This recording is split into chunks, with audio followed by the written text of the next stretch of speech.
What are the elements that are required for your law firm to achieve #1 Google Maps rankings? In this video, I'm going to go over all of it. Hey everybody, Andy Stickel here, owner and founder of Social Firestarter. Today, I'm going to talk about what it actually takes to rank your law firm in the Google Maps, what the different elements are, and how to actually achieve these elements so that you can rank higher in the Google Maps. And a lot of this stuff is actually really simple. It's mostly just lack of knowledge why most law firms don't actually rank in the Google Maps. So today I'm going to go over everything you need to know. Now, the first thing that you need to know is that there's three main categories of items that are required to rank in the map. So the first one is relevancy. The second category is distance. And the third category is prominence. Now, what do each of these categories actually mean? And there's a lot of different things that you can actually do to increase the relevancy, the distance, and the prominence. So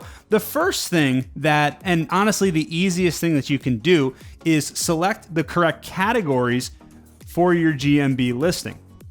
Now, there's a lot of different categories that you can select, and this is typically one of the things that we see law firms getting wrong all the time. The easiest way to figure out what your primary category should be in your Google My Business listing is to do a search for your main keyword and look at what all the competitors that are coming up in the search, what is their primary category, because that's showing you that that's what Google wants to see.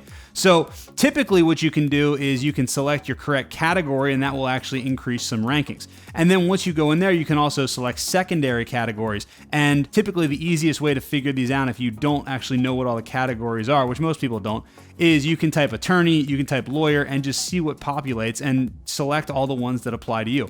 And by getting your categories right, you're actually gonna get a nice little boost in rank if you had the wrong categories. Now, the next thing is if you can satisfy the searcher's intent. Now, what this means is having content on your website that tells Google that your website is what the searcher is intending to look for. So basically what that means is that if you're a DUI lawyer, for example, and someone searches DUI lawyer, then Google obviously thinks that somebody's looking for a DUI attorney or a DUI lawyer to represent someone in their DUI. So one of the easiest ways to increase intent is do a search for your practice area. So like personal injury lawyer or car accident lawyer, scroll all the way down to the bottom and you're going to see a section that says people also ask. Now, if you include this information that people also ask on your website, and then also at the top, there's going to be sometimes questions people ask. If you can include all of that information, like answers to those questions and topics and things like that on your website, then you're going to be satisfying Google's searcher intent much more, because Google is telling you that these are all the questions that we think people have when they search for DUI lawyer or personal injury attorney or car accident lawyer or whatever it is that they're searching for. So if you include that information on your website, you're going to get much better results and you're much closer going to satisfy this searcher intent. Now, the next thing is going to be niche relevancy. And basically, that is very close to searcher intent. It's basically how relevant are you to the niche that they searched for. So maybe, for example, you search, the user searches family law attorney or divorce attorney. If they search family law attorney and you have a lot of content about divorce on your website, then Google's going to make that relevancy. They're going to tie that together. Same thing, vice versa. If they search divorce and you have a lot of family law information on your website, then Google is going to make you much more relevant for the actual niche of family law. So what you want to do is you want to make sure, just going with the family law example, you want to make sure that you have information about child custody, divorce, child support, spousal support, asset distribution or protection or whatever you call it. Anything that you can think of that is relevant to your niche, you want to put on your website, because then Google will increase the amount of niche relevancy that you have. Now, one of the other easiest ways is to optimize your listing. Optimize your Google My Business listing. Now, this is really simple. Basically, what you do is you just go through and you fill out your entire Google My Business profile completely. There's so many law firms out there that have missing descriptions and things like that, and they just don't complete their listing. So that's really important. If you can actually complete your listing and actually optimize it by putting relevant keywords in there. Now, don't keyword stuff, but if you're a family law attorney, make sure that you put in there that we handle family law and divorce and child support and child custody and all the other things that you handle. And same thing if you're any other practice area. Make sure that you have all that information on your Google My Business profile. Now, the next thing is distance. Now, this one right here is worth mentioning but it's not really anything you can do. So you can't really do anything about this. User location. I think I spelled location wrong. I was writing backwards. Anyway, you get it. That's supposed to say user location. So you really can't influence where someone is actually searching from. The only thing you can do is you can expand the reach of the area that you appear in. So, for example, if this is your city right here, and your law firm is located right here, and someone searches right here, your reach might only be like this. So this person's not gonna see you. But if you get all this other stuff correct, then you can probably expand your reach so that you're more like that. And when you do that, then you're able to reach a wider area, and you're able to reach users that are in further away locations. So that's really, really important. The next thing is Geo Relevance. Now, Geo Relevance comes in a few different forms. One way that we build Geo Relevance for our law firms is using the team selfie hack. And basically what that is, that's taking selfies all over the city with your phone using the location services turned on. And then you upload those photos to the team section of the Google My Business profile. And what that does is that gets the latitude and longitude of the entire city on your Google My Business profile, and it helps to expand that out.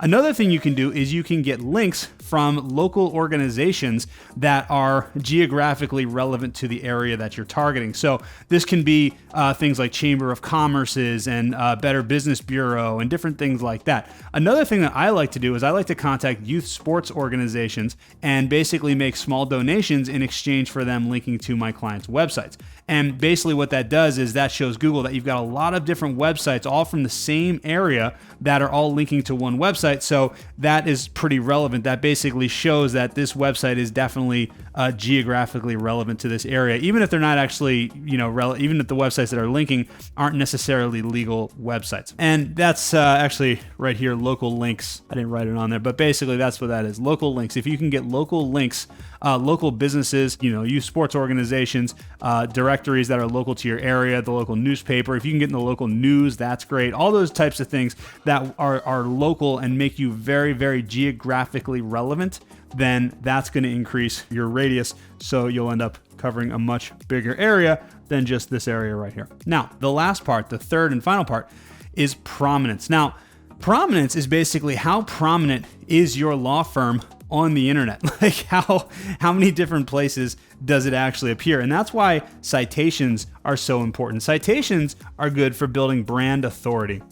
So citations are basically business listings. And these are like your Yelp listings, your Better Business Bureau, FindLaw, Avo, all those types of listings. So what we typically do is we try to, get as many of the high quality brand listings as possible. FindLaw, Avo, lawyers.com, any chamber of commerce, any bar association in your area. Better Business Bureau is a great one. Info USA is a really good one. Yellow Book or Yellow Pages, all those types of things. The online directory, don't advertise in the Yellow Pages. But what you want to do, and especially if you're going for local chamber of commerces or Better Business Bureaus, or bar associations, make sure that they actually have an online directory where they link to you and at least put your name, address, phone number in there. But you want to make sure that they're actually linking out to you and that Google can actually crawl it. Because if you join the association, but Google can't crawl it, then it might be a good organization to join, but for the purpose of ranking in the maps, it's not going to help you. Now, speaking of this, NAP. NAP stands for name, address, and phone number. When you're building these citations, you want to make sure that you have the same name, address, and phone number written exactly the same way across all of these listings. You want consistency across all of these listings, and that's another thing that's going to improve your prominence and your brand authority.